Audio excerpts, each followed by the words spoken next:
आप देख रहे हैं जी बॉस जी यूट्यूब चैनल और मैं हूं रमेश। और आज हम लोग जानेंगे क्लास यहाँ पे 10th का फिजिक्स जो चैप्टर 1 से होगा, जो हम लोग प्रकाश का परिवर्तन जानेंगे। कुछ नोट्स को आप पीछे वाले वीडियो में देखे होंगे, उसके बाद यहाँ पे हम लोग नेक्स्ट देखेंगे। यहाँ पे इस वीडियो में हम लोग इस वीडियो में कवर करेंगे जो क्वेश्चन यहाँ पे लगभग 7-8 है। इसमें सबसे पहले हम लोग कवर करेंगे वास्तविक प्रतिबिंब क्या है, रियल इमेज क्या है।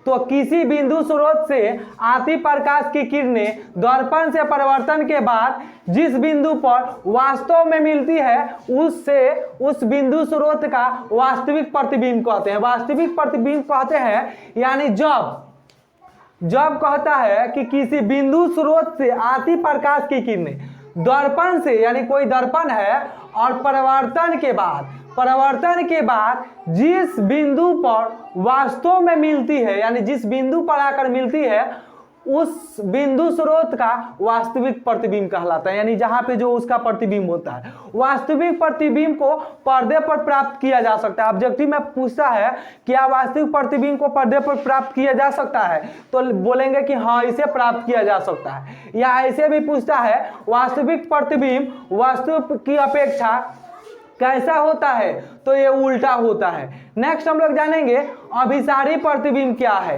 यानी वर्चुअल इमेज क्या है। तो किसी बिंदु स्रोत से आती प्रकाश की किरणें परिवर्तन के बाद जिस बिंदु से आती हुई प्रतीत होती है उस बिंदु स्रोत का अभासारी प्रतिबिंब। यहाँ पे क्या होता है कि जो परिवर्तन के बाद जो किरण आती है वो आती हुई प्रतीत होती है, उसे हम लोग अभिसारी प्रतिबिंब कहते हैं। अभिसारी प्रतिबिंब को पर्दे पर प्राप्त नहीं किया जा सकता है और अभिसारी प्रतिबिंब वस्तु की अपेक्षा हमेशा सीधा बनाता है। ये क्या होता है, तो सीधा बनाता है। नेक्स्ट हम लोग यहाँ पे जानेंगे समतल दर्पण द्वारा प्रतिबिंब का बनना, यानी समतल दर्पण द्वारा प्रतिबिंब कैसे बनता है। तो कोई वस्तु समतल दर्पण से जितनी आगे होती है उसका प्रतिबिंब दर्पण से उतना ही पीछे होता है। मान लीजिए कोई प्रतिबिंब यहाँ पे, एक प्रतिबिंब है यहाँ पे और कोई यहाँ पे वस्तु रखे हैं, तो यहाँ पे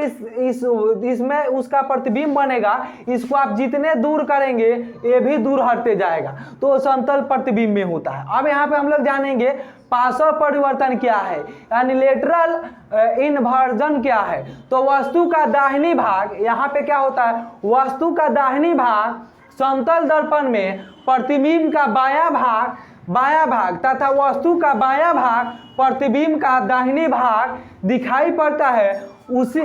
इसी को पार्श्व दर्पण कहते हैं। यानी पार्श्व दर्पण में कोई वस्तु होता है, मान लीजिए एक दर्पण है और यहाँ पे कार्ड पे आर लिखा है, तो प्रतिबिंब जो है दर्पण में क्या होगा, उल्टा बनेगा। उसके दाहिने जो होगा वो बाएं बनेगा और बाएं जो होगा वो दाहिने बनेगा। उसे हम लोग पार्श्व परिवर्तन कहते हैं। नेक्स्ट हम लोग जानेंगे वर्क सतहों में भी पार्श्व परिवर्तन की तरह प्रतिबिंब बनता है। जो वर्क सतह होता है, जो टेढ़ा मेढ़ा वर्गाकार होता है, उसमें भी पार्श्व प्रतिबिंब की तरह उसका क्या बनता है, प्रतिबिंब बनता है पार्श्व परिवर्तन के द्वारा। नेक्स्ट हम लोग जानेंगे गोलीय दर्पण, यानी से यहाँ पे सेपेरिकल मिरर के बारे में। तो गोलीय दर्पण उस दर्पण को कहते हैं जिसकी परिवर्तन सतह किसी खोखले गोले का एक भाग होती है। यानी गोलीय दर्पण में क्या होता है, तो गोलीय दर्पण उस दर्पण को कहते हैं जिसकी परिवर्तन सतह जो होती है किसी खोखले गोले की भाग होती है। यानी गोलीय दर्पण कितने प्रकार के होते हैं, तो 2 प्रकार के होते हैं। अवतल दर्पण जिसको कॉन्वेक्स मिरर कहते हैं और दूसरा होता है उत्तल दर्पण जिसे कॉन्वेक्स मिरर कहते हैं। गोलीय दर्पण का चित्र यहाँ पे हम लोग देखेंगे और इसको समझेंगे। एक क्या होता है, यह परिवर्तन सतह है। क्या है, एक सतह है और इसमें हम लोग जो लगाए हैं, यानी जो पेंट किया गया है, कलाई किया गया है, और इधर जो बाहर कलाई किया गया है, ये हमारा क्या हो जाएगा, तो ये वर्ग त्रिज्या हो जाएगा। इसके ऊपरी भाग को हम लोग वर्ग त्रिज्या कहेंगे। सॉरी, यहाँ पे वर्ग त्रिज्या हो जाएगा। जो यहाँ पे इसकी दूरी होता है उसे वर्ग त्रिज्या कहेंगे।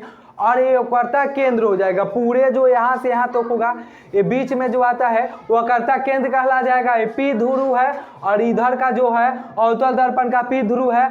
और ये क्या है, उत्तल दर्पण जो इस साइड बनाएगा उत्तल दर्पण कहलाएगा और बाहर साइड बनाएगा वो अवतल दर्पण कहलाएगा।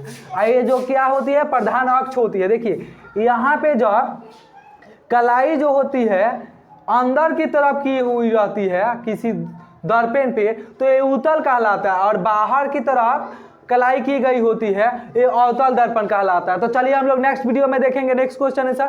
तब तक के लिए धन्यवाद, थैंक्स, जय हिंद।